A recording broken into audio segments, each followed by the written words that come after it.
হ্যাঁ ভিউয়ার্স, এই যে আমাদের রেডিয়েটর এসে গেছে। এই যে rockauto.com থেকে, আমেরিকা থেকে এসছে কানাডাতে। বেশ তাড়াতাড়ি আসছে, 3 দিন লাগলো। সো আমরা এখন আনবক্সিং করে দেখাবো কেমন। আনবক্সিং।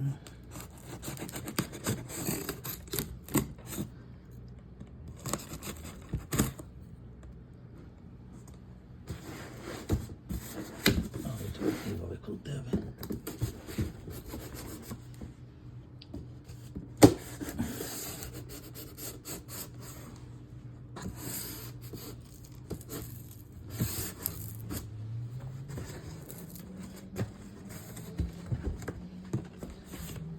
এইভাবে ওঠো না।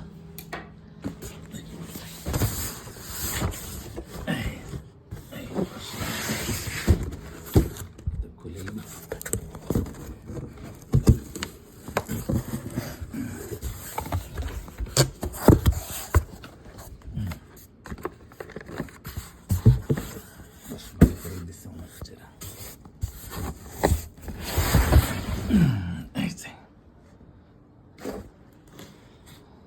এই যে সুন্দর করে দিছে, এরা একেবারে লাগাই দিয়েছে যাতে ডুলডুল ডুলডুল না করে।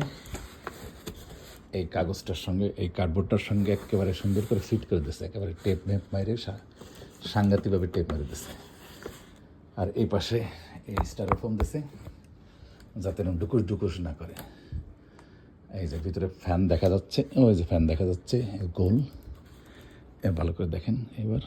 এই এখন খুলতে হবে, অনেক শক্ত। এই যে যে দিচ্ছে, এই যে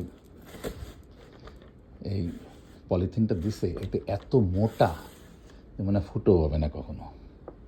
এই যে যা হোক, এই যে দেখি কালকে আমরা এটা লাগাতে পারি কিনা আমরা আগে দেখব। কালকে আমি ওই ব্লিডিং করব, মানে ওই যে বুদবুদ বের করে দেবো সিস্টেম থেকে, কুলিং সিস্টেম থেকে। ওইটা আলাদা ভিডিওতে দেখাবো। এবং তারপরে সেন্টার চেঞ্জ করব। তার আগে দেখি ফ্যান এমনি চলে কিনা। প্রিয় ভিউয়ার্স, আমি এই রেডিয়েটর এসে গেছে এটা একটা ভুল বলেছি। আসলে হবে রেডিয়েটর ফ্যান এসে গেছে, রেডিয়েটর ফ্যান অর্থাৎ কুলিং ফ্যান এসে গেছে।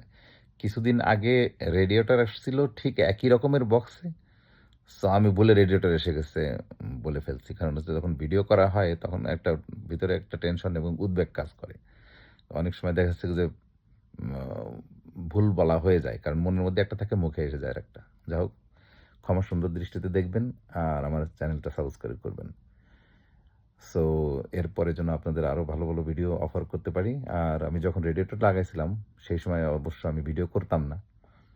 আমি ভিডিও করা শুরু করছি খুবই রিসেন্টলি। তা চিন্তা করছি যে আমি যে কাজগুলো করি এটা দর্শক জানলে, আমার মতো অনেকে আছে অ্যামেচার কারের কাজ করতে পছন্দ করে, নিজের গাড়ি আছে বা নিজে পছন্দ করে কাজ করতে, ছোটোখাটো কাজগুলি করা যায়।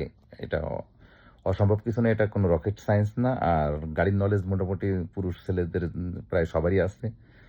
আর কারণ আমরা যুবক থাকা অবস্থায় সবাই মোটরসাইকেল চালাইছি, সুতরাং মোটরসাইকেলের পাইপ টাইপ, রেডিয়েটর, কার্বোরেটর, এই ইয়েগুলো, সিলিন্ডার, পিস্টন, বাল্ব, হ্যাঁ, so fuel ratio, fuel mixer, এই কথাগুলো আমরা মোটামুটি সবাই জানি এবং সবাই অনেক মোটরসাইকেলের নলেজ অনেকে আছে।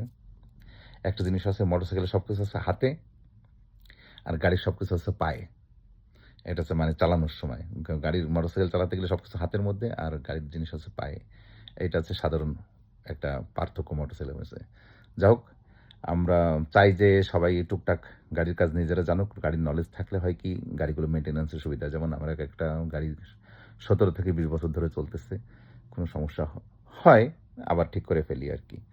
সমস্যা হয় না তা না, গাড়ির সমস্যা থাকবে, পার্টস নষ্ট হবে, আবার পার্টস নতুন এনে লাগাতে হবে, এই আর কি। তা মানুষ বলে যে BMW তো নাকি প্রচুর পয়সা খরচ হয়। হ্যাঁ, আসলে খরচ হয়। আপনি যদি প্রতিবার ডিলারশিপে নিয়ে যান তাহলে এরকম খরচ হবে। আর ডিলারশিপে আমিও প্রথম নিতাম, ভাবতাম যে ডিলারশিপ সবচেয়ে ভালো করে। আসলে কিন্তু আমাদের ধারণা ভুল। ডিলারশিপে সবথেকে শিক্ষানবিশ এবং কম জানা লোকজন কাজ করে। একজন থাকে হেড, সে ভালো জানে। অনেক সময় দেখা যাচ্ছে সে জার্মান থেকে ট্রেনিং করে নিয়ে আসে। একজন থাকে। কিন্তু চালাবেলা যেগুলো থাকে সেগুলো অনেক নলেজ কম থাকে। কারণ আমি তো অনেকবার যেয়ে ওদের সাথে কথা বলেও দেখছি। এনিওয়ে কথা অন্য দিক চলে যাচ্ছে। তো ঠিক আছে, আপনারা ভালো থাকবেন, ভালো রাখবেন। আর আমার পরবর্তী ভিডিওর জন্য অপেক্ষা করেন। ধন্যবাদ।